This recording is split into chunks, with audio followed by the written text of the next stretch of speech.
Hello guys, welcome है आप लोगों का। देखो, आज हम लोग यहाँ पे कैलकुलस का कुछ इंपॉर्टेंट क्वेश्चन देखेंगे। और ये मैंने आपको जो क्वेश्चन यहाँ पे लगाया है, ये हरियाणा पीजीटी में अभी रिसेंटली पूछा गया है 2024 में। तो क्वेश्चन अच्छा है और इस तरह का क्वेश्चन सीएसआईआर नेट में भी देखा गया है। तो अगर आप कैलकुलस, सीएसआईआर नेट वगैरह की तैयारी कर रहे हैं एग्जाम्स की, तो आपके लिए अच्छा क्वेश्चन है।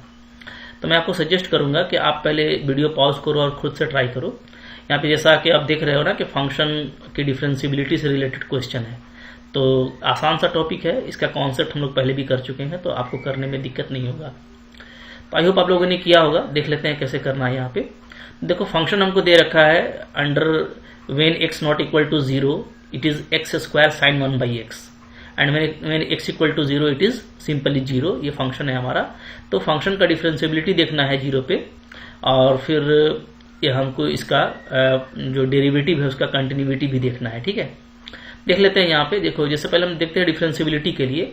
तो एट एक्स इक्वल टू 0 अगर मेरे को डिफरेंशियबिलिटी चेक करना हो तो हम सिंपली क्या करते हैं, हम लोग राइट हैंड डेरिवेटिव और लेफ्ट हैंड डेरिवेटिव का वैल्यू को चेक करते हैं। तो राइट हैंड डेरिवेटिव की बात की जाए तो वो 0 पे क्या होगा, लिमिट एच टेंडिंग टू 0। यहाँ पे आपका हो जाएगा 0 plus H minus f 0 divided by h. ठीक है, अब ये सिंपली क्या है, तो 0 प्लस एच यानी एफ एच है। ठीक है, और जो भी राइट हैंड या लेफ्ट हैंड वैल्यू हमको लेना है फंक्शन का, वो हम कहाँ से लेंगे, हम वो लेंगे ऊपर से। ठीक है, तो यहाँ से आप लोग ऊपर वाले से, तो यहाँ पे अगर मैं एक्स के प्लेस पे एच डाल दूं, चूंकि ये सिंपली आपका एफ एच है ना, तो एफ ऑफ एच है, तो आप यहाँ पे एच पुट कर दीजिए, तो आपका आ जाएगा limit h tending to 0 this is h square sine 1 by h minus f 0 तो आपका 0 दिया हुआ है डिवाइडेड बाई एच। ठीक है, अब ये 0 है तो एच एच कैंसिल हो जाएगा। तो फाइनली जो बच रहा है वो बच रहा है मेरा limit h tending to 0 h into sine 1 by h. ये अब पहले भी बहुत सा कर चुके हो कि साइन 1 बाई एच कोई भी एक रियल वैल्यू हो सकता है। ठीक है, -1 से 1 के बीच में। बट जब इसको 0 पुट करेंगे तो 0 इंटू समथिंग क्या हो जाएगा, ये 0 हो जाएगा। इसी तरीके से अगर आप लेफ्ट हैंड डेरिवेटिव देखोगे तो इसका फॉर्मूला होता है limit h tending to 0 f 0 minus h minus f 0 divided by minus h. ठीक है, अब एफ ऑफ माइनस एच है ये, तो एफ ऑफ माइनस एच भी हम लोग ऊपर से ही लेने वाले हैं। तो ये सिंपली क्या हो जाएगा, limit h tending to 0 h square sine -1 by h होगा यहाँ पे ना, क्योंकि आप एच के जगह पे क्या डाल रहे हो, एक्स के प्लेस पे माइनस एच डाल रहे हो। ठीक है, डिवाइडेड बाई माइनस एच, ये तो आपका 0 ही है, तो कोई फर्क पड़ेगा नहीं। तो एच एच कैंसिल होगा, और साइन में जो एंगल में माइनस होता है वो बाहर आ जाता है, प्रॉपर्टी आपको पता है। तो यहाँ पे आपका आ जाएगा limit h tending to 0 minus h sine 1 by h. ठीक है, ऊपर ही के जैसा कंडीशन है, साइन 1 बाई एच आपका कुछ भी हो अंडर दिस लिमिट -1 से 1 के बीच में कोई वैल्यू होगा, बट 0 से मल्टीप्लाई करेंगे तो 0 होगा। ठीक है, प्लस माइनस का कोई मैटर नहीं है।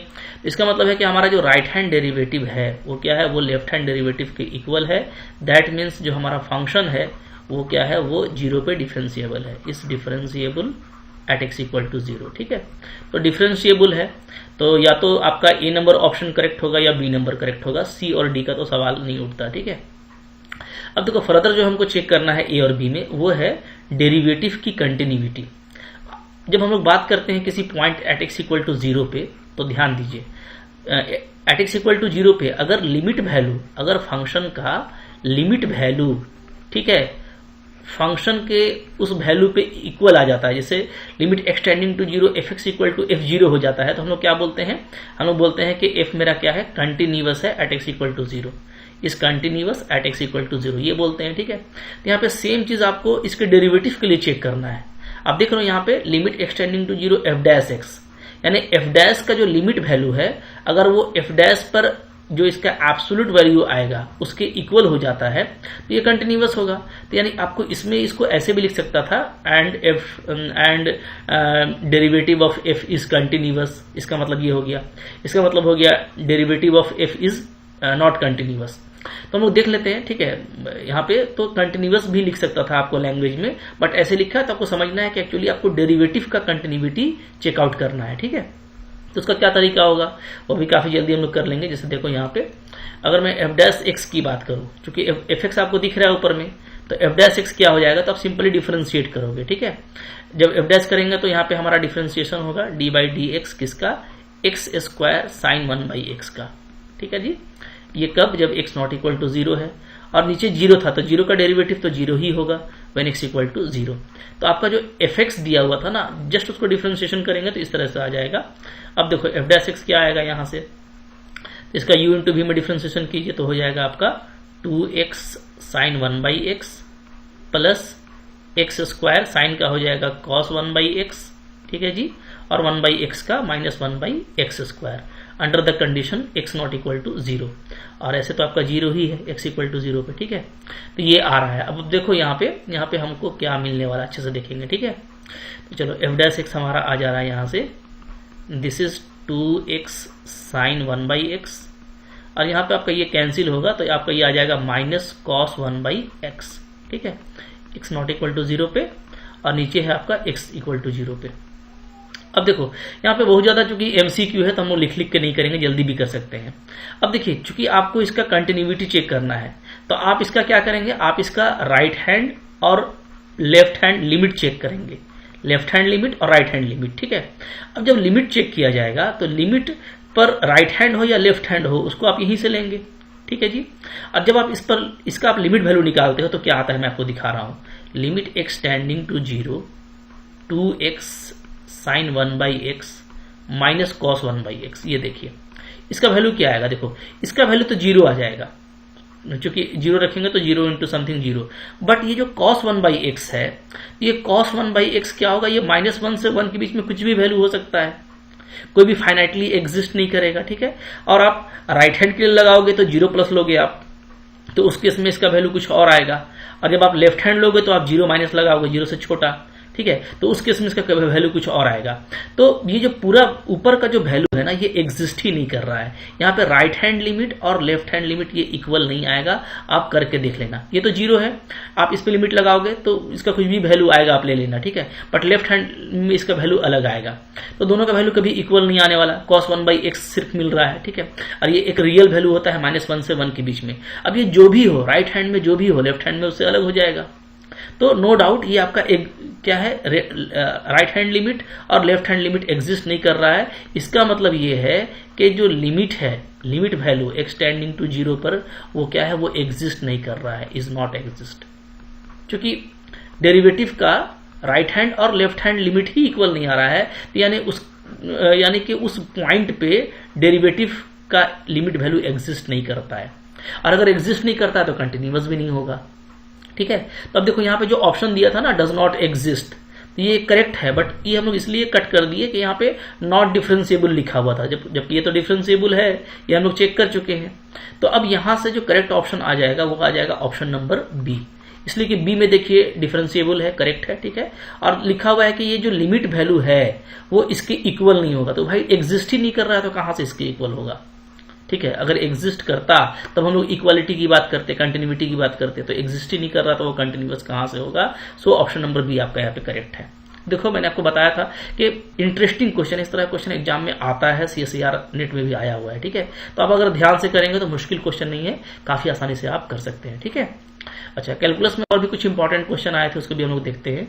तो फिर देखो नेक्स्ट है हमारे पास में यहाँ पे 5 नंबर क्वेश्चन है, ठीक है, ये भी वही हरियाणा PGT का ही लिया गया है। तो यहाँ पे जो मैं क्वेश्चंस करा रहा हूँ वो हरियाणा PGT के ही हैं। तो डिफरेंट स्टेट्स के PGT के क्वेश्चन मैंने आपको कराए हैं, CSIR नेट का कराया है, तो इससे प्रैक्टिस अच्छी हो जाती है। जो क्वेश्चन एग्जाम में आया रहता है उससे प्रैक्टिस करने में मजा आता है, ठीक है। तो अब देख लेते हैं यहाँ पे, जैसे क्वेश्चन नंबर देखो यहाँ पे 5 है, तो 5 में क्या बोलता है, ये सिंपली देखो लैग्रेंजेस मीन वैल्यू थ्योरम के बारे में लिखा हुआ है।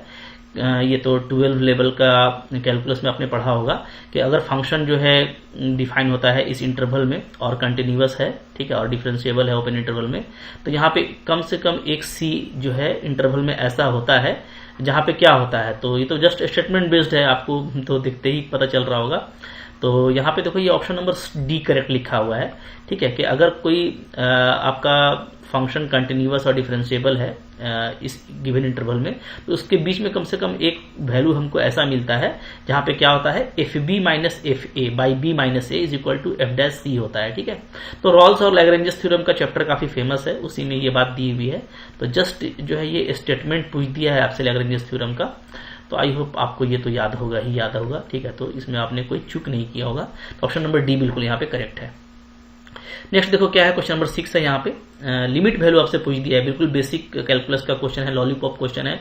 तो कुछ बिल्कुल सिंपल क्वेश्चन रहते हैं, सरप्राइज उससे नहीं होना है, बल्कि उसको जल्दी से करके निकल जाना है, ठीक है। तो आई होप सब लोगों ने किया होगा। चलो देख लेते हैं, अभी भी मौका, आप वीडियो पॉज कीजिए, बना लीजिए। तो लॉलीपॉप क्वेश्चन है, बिल्कुल आसानी से बन जाएगा।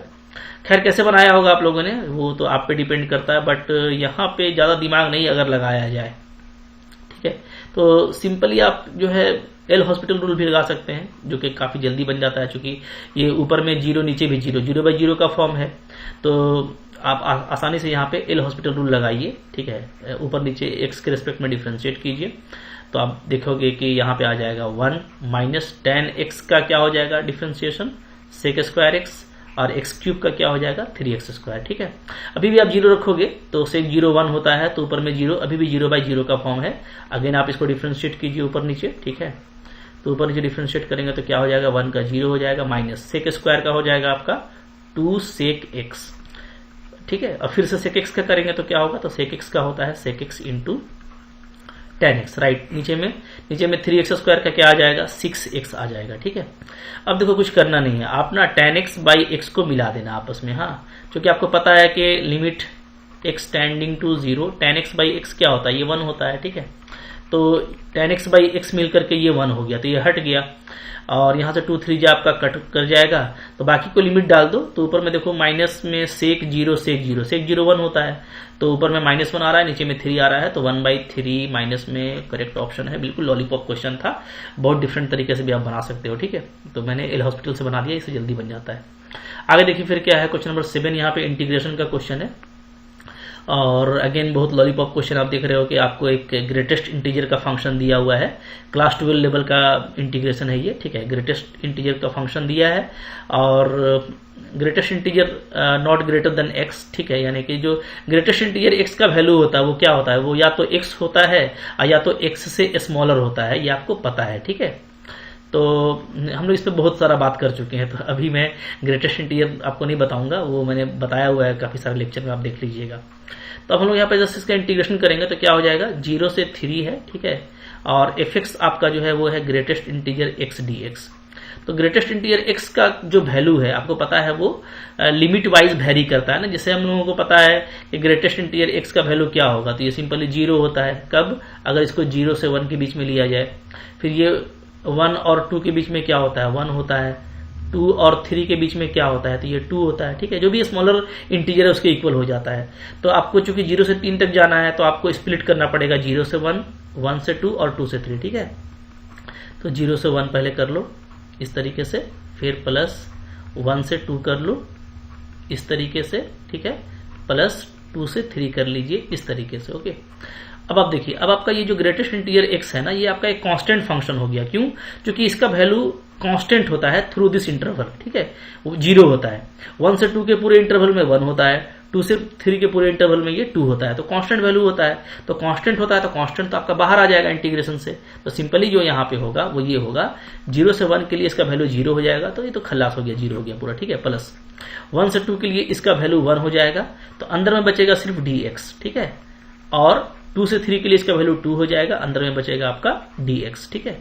अब देखो सिंपली यहाँ पे dx का इंटीग्रेशन x होता है, और लिमिट लगा दीजिएगा तो क्या आ जाएगा, 2 - 1, ठीक है जी। यहाँ भी 2 आगे है, यहाँ भी आपका 3 - 2 आ जाएगा, तो ये आपका 1 + 2 बिल्कुल लॉलीपॉप क्वेश्चन है। तब देखते ही बता सकते हैं कि 0 से 3 के बीच में इसका वैल्यू 3 होता है, ठीक है। तो सिंपल क्वेश्चन को भाई ये हमारे लिए मौका होता है स्पीड पकड़ने का और एक्यूरेसी के साथ में कुछ क्वेश्चन जल्दी जल्दी करने का। तो आपको पता है ये सब क्वेश्चन मिक्सअप रहता है, ठीक है। तो पहला वाला थोड़ा डिफरेंशिएबिलिटी का क्वेश्चन अच्छा था, बाकी तो लॉलीपॉप क्वेश्चन है। यहाँ पे अगेन आप देखो क्वेश्चन नंबर 8 आपको बोल रहा है कि P* एक रिफाइनमेंट है ऑफ द पार्टीशन P, और LP F alpha UP alpha denote करता है लोअर और अपर सम को। तो ये तो रीमान सम है, आपको देखते ही समझ में आ गया होगा, पूरा पढ़ने का जरूरत नहीं है। रीमान सम के बारे में पूछ रहा है, ठीक है, कि अगर P* रिफाइनमेंट है इन द पार्टीशन P, तो जो है इसमें से कौन सा सीक्वेंस जो है वो करेक्ट होगा। तो देखो ये काफी लॉलीपॉप चीज है, ठीक है। मैंने जब रीमान सम पढ़ाया था तो बहुत डिस्कस किया था वहां पे, और तो आपको याद होगा लोअर सम का जब भी रिफाइनमेंट किया जाता है, याद रखिएगा, लोअर सम में जितना भी रिफाइनमेंट करेंगे तो जो सम है, ठीक है, जो नेट एरिया होता है वो बढ़ता है, अपर में घटता है। अब ये रटने का जरूरत नहीं, मैं आपको दिखा देता हूं। ठीक है, जैसे देखो यहाँ पे एक बात लिखा है कि फंक्शन हमारा क्या है, मोनोटोनिक इंक्रीजिंग है। तो मोनोटोनिक इंक्रीजिंग है तो इस तरह का फंक्शन होगा। ठीक है, मोनोटोनिक इंक्रीजिंग, मान लेते हैं ये इंटरवल मेरा ए है और ये मेरा इंटरवल क्या है, बी है। ठीक है, जब समझिएगा अच्छे से। हाँ चलिए, अब देखिए, अब इसमें अगर हमको जो है इसका इंटीग्रेशन करना है, यानी हमको सम निकालना है, इसका मतलब है कि ए और बी के बीच में हमको इसका एरिया निकालना है।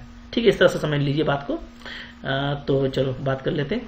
तो इसका हमको ए और बी के बीच में क्या करना है, एरिया निकालना है। ठीक है, अब एरिया निकालने के लिए जैसे हम लोग एरिया निकालेंगे तो एक ये इधर लिमिट है, एक इधर ये लिमिट है। ठीक है, तो अगर हम लोग इसका एरिया निकालना चाहते हैं, मैंने डिस्कस किया था, दो तरीके से निकाल सकते हैं। अगर आप अपर बाउंड से निकालते हो तो अपर बाउंड से जब आप एरिया निकालोगे, ठीक है, तो ये पूरा एरिया निकलेगा, ये पूरा एरिया है ना। तो जबकि वास्तविक एरिया क्या था, जो रियल एरिया है आपका, वो तो यही है ना, जो मैं अभी येलो कलर से शैडो कर रहा हूं। ठीक है, ये आपका रियल एरिया है। ठीक है, लेकिन जब आप अपर लिमिट लेके काम करते हैं, यानी अपर सम से, अपर बाउंड से आप काम करते हैं, तो अपर बाउंड से आप ऐसे निकालते हो तो आपको बहुत एक्स्ट्रा एरिया भी मिल जाता है। बात समझिए, जैसे ऊपर में मिल गया। ठीक है, तो अब ऐसे केस में अगर हम लोग इसका पार्टीशन करें बहुत सारा, तो पार्टीशन करने से क्या होगा, जैसे देखो मैं इसको कुछ पार्टीशन कर रहा हूं, मैं यहाँ पे कुछ पार्टीशन ले रहा हूं। ठीक है, दो ये मैंने पार्टीशन ले लिया। अगर आप पार्टीशन लोगे तो जब भी हम किसी का एरिया लेंगे तो अपर सम का मतलब ये होता है कि अपर लिमिट से लेंगे। ठीक है, तो अब मैं इससे और इससे लूंगा तो देखो ये बनेगा। ठीक है, जब मैं इससे और इससे लूंगा तो ये बनेगा, जब मैं इससे और इससे लूंगा तो ये बनेगा, जब मैं इससे से लूंगा तो ये बनेगा। ये मैंने पूरा बात किया डिटेल में, मेरा वो रीमान सम देख लेना, बहुत अच्छे से समझ में आ जाएगा। ठीक है, तो अब आप देख रहे हो कि जैसे ही मैंने रिफाइनमेंट कर दिया तो अब जो एडिशनल एरिया है वो कौन सा है, तो देखो बस यही है, ये एडिशनल है, ये एडिशनल है, ये एडिशनल है, ये एडिशनल है। देख रहे हैं ना। तो अब बात समझिए कि पहले जो हमको इतना बड़ा एक्स्ट्रा एरिया मिल रहा था, पार्टीशन करने से क्या हुआ, वो एरिया अब बहुत कम हो गया। ठीक है, तो अपर सम क्या होता है, पार्टीशन करने से कम हो जाता है। अपर सम क्या होता है, पार्टीशन करने से कम हो जाता है। जबकि अगर हम लोअर सम की बात करें तो मैं आपको समझा देता हूं। ठीक है, इसी के लिए मान लो ये मेरा इंटरवल हो गया। ओके, चलो ये ए है, ये बी है, राइट। अब देखो इसमें जो एक्चुअल जो आपका जो है एरिया, वो ये एरिया है। बहुत डिटेल में बात किया मैंने, काफी आपको अच्छे समझ में आएगा, बहुत मजेदार चीज है ये। ठीक है, तो एक बार आप समझ लोगे तो कभी भूलोगे नहीं। जब आप लोअर से काम करोगे तो आपको लोअर से काम करना पड़ता है। तो लोअर ये हो गया। ठीक है, ये लोअर बाउंड है, तो लोअर से देखो ये डायरेक्ट ऐसे, तो ये एरिया निकलेगा मेरा। तो अब लोअर से करने पे क्या होता है, बहुत कम एरिया मिलता है और कुछ एरिया मेरा छूट जाता है। अपर से करने में एक्स्ट्रा एरिया मिलता है और लोअर से करने में हमको कुछ कम एरिया मिलता है। ठीक है, अब हम अगर इसमें रिफाइनमेंट करते हैं, देखिए रिफाइनमेंट करेंगे, कुछ इंटरवल ले लेंगे। ठीक है, मतलब डायरेक्ट यहां से यहां नहीं करेंगे, बल्कि हम बीच में कुछ रिफाइनमेंट कर दिए, कुछ इंटरवल ले लिए। अब इससे क्या हुआ, अगेन जब आप लोअर से काम करोगे तो पहला आप इससे ऐसे निकालोगे तो ये मिलेगा, दूसरा का आप इससे ये निकालोगे, तीसरा का इससे निकालोगे, चौथा का इससे निकालोगे। ठीक है, तो अब जो एरिया मेरे को बच रहा है, जिसका हम नहीं ऐड कर पाए, वो देखो ये है, ये एरिया मेरा बच गया। ठीक है, तो उसमें जो एक्स्ट्रा एरिया था उसको कम किया जाता है, और इसमें जो एरिया मेरा कम हो गया था उसको बढ़ाने का कोशिश किया जाता है। याद रखिएगा, लोअर सम में रिफाइनमेंट होगा तो सम बढ़ेगा, और अपर सम में रिफाइनमेंट होगा तो सम घटेगा। ठीक है, सिंपल सी बात है। तो लोअर सम में रिफाइनमेंट से देखो यहाँ पे बढ़ रहा है, और यहाँ पे अपर सम में रिफाइनमेंट से एरिया क्या हो रहा है, घट रहा है। तो बिल्कुल पहला ही ऑप्शन बिंदास तरीके से करेक्ट है। ठीक है, लोअर सम में यहाँ पे पी स्टार है, यानी रिफाइनमेंट हुआ, तो इंटरवल में रिफाइनमेंट से लोअर सम बढ़ता है और अपर सम घटता है। ठीक है, इसमें क्या दिया था, लोअर सम घटता है, ये तो होता नहीं है, लोअर नहीं घटेगा। ठीक है, लोअर बढ़ेगा, देख रहे हैं ना, बढ़ रहा है ना, शुरू में इतना ही एरिया मिल रहा था आपको। ठीक है, बाद में देखो कितना एरिया ऐड हो गया, ये एरिया ऐड हो गया, ये एरिया ऐड हो गया, तो लोअर सम बढ़ता है। ठीक है, ये भी नहीं होगा, फिर इसमें लोअर सम भी बढ़ रहा है, अपर कहाँ बढ़ता है, अपर तो घटता नहीं, दिख रहे हैं। ठीक है, तो ये आप जाके रीमान सम देख लीजिएगा, काफी अच्छे से वहां पे आपको समझाया गया है, क्लियर हो जाएगा। बहुत ही लॉलीपॉप क्वेश्चन है। तो आई होप आपको ये सारे क्वेश्चन अच्छे लगे होंगे। तो मैं सेक्शन बना करके जो क्वेश्चन पूछे गए थे उसको कर दे रहा हूँ। कुछ बच्चे, उन बच्चों ने एग्जाम दिया, ठीक है, तो वो भी मिला रहे हैं, तो उनके लिए भी मिलाने में आसानी हो जाएगी। तो इसके बाद जो नेक्स्ट क्वेश्चन होगा उसको भी करेंगे। तो आई होप, देखो इस तरह क्वेश्चन एग्जाम में आता रहता है, इंपॉर्टेंट, याद रखिएगा। ठीक है, तो ऐसा नहीं कि सिर्फ बहुत मुश्किल क्वेश्चन ही आता है, है, हर तरह क्वेश्चन का प्रैक्टिस करते रहना चाहिए। जितना प्रैक्टिस करेंगे डेफिनेटली उतना ही आपके लिए फ्रूटफुल होगा। आई होप आपके लिए अच्छा लगा होगा लाइक कीजिएगा। और पूरा कोर्स अगर आप चाहते हो तो मेरा पूरा कोर्स अवेलेबल है मेरे ऐप पर। मेरे ऐप का नाम है MSc लर्न ऑनेस्टी, जो मेरे यूट्यूब चैनल का नाम है सेम मेरे ऐप का नाम है, ठीक है। आप जाकर के ऐप इंस्टॉल करके वहाँ पे कोर्स देख सकते हो, CSIR नेट का, डिफरेंट स्टेट्स के पीजीटी का काफ़ी जो है अफेक्टिव मेरा कोर्स है। TGT के लिए भी है, काफ़ी अच्छे फीडबैक्स हैं, बहुत सारे बच्चों ने किया है गेन और अच्छा स्कोर किया है, बहुत सारे बच्चों ने CSIR नेट भी निकाला है, तो आपके लिए काफ़ी फ्रूटफुल रहने वाला है। वहाँ पे आपको PDF मिलेगा, सिस्टमेटिक वीडियोस मिलेंगे, ठीक है, प्रैक्टिस सेट्स मिलेंगे, आप में से डाउट पूछ पाओ तो काफ़ी मजा आने वाला है। पढ़ते रहिए, ठीक है। Thank you very much.